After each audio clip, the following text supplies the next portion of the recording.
Naimbag nga aldaw na Gilian Isabela. This is What's Up Pilipinas. We're your host, Denver Victoria. Tia Ramos at ngayon partner pag-uusapan natin ang tungkol sa AI Or Artificial Intelligence. So, partner, familiar ka ba sa AI? Ba naman. Siyempre ako, as a student talagang laganap na rin talaga siya. Yes, partner. As a student din, ako rin, minsan nagagamit ko na yung AI para hindi naman palagi-lagi, nagiging reference lang, pero ginagamit ko din siya paminsan-minsan, partner. And ano naman yung usually na ginagamit ko for AI partner, ginagamit ko siya pang kunwari sa pagko-correct ng grammars, ika-copy ko siya, ipe-paste ko siya, tapos sasabihin ko, hahanapin niya yung mga may grammatical errors or yung mga pwedeng mapalitan, partner. sa tingin mo ba may mga positive and negative, pros and cons ang paggamit ng AI sa mga students? Partner, for me, madaming negative effects yung paggamit ng AI, especially sa mga students. Kasi nagiging napupunta yung reliance nila masyado sa AI. To the point na hindi na nila wala na silang self-initiative para matuto.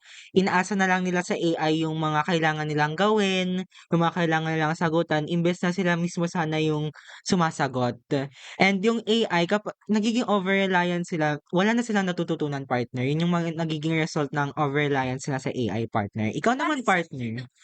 Sa akin, mayroon siyang mga, positive din talaga na naitutulong sa mga students. Gaya nga ng sabi mo kanina na kino-correct mo yung mga grammar doon, siyempre natututo dun yung mga students and also kapag, gaya ng sinabi sa press con kanina na, yung paggamit nila ng AI is pinagbabasehan lang nila, hindi nila totally na kinokopya kundi, pinagbe-basehan lang nila ng mga ideas na dapat nilang gawin.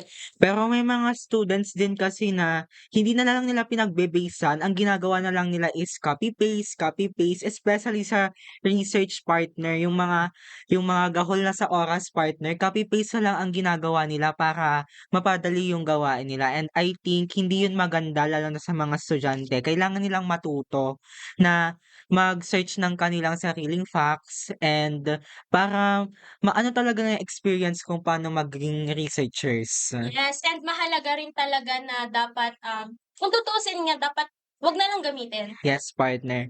Pero may dala din kasi itong positive, pero for me mas mabigat yung negative side niya, partner. Muli, ako si Denver La Victoria, Ako si Ate Ramos and this is What's Up Pilipinas.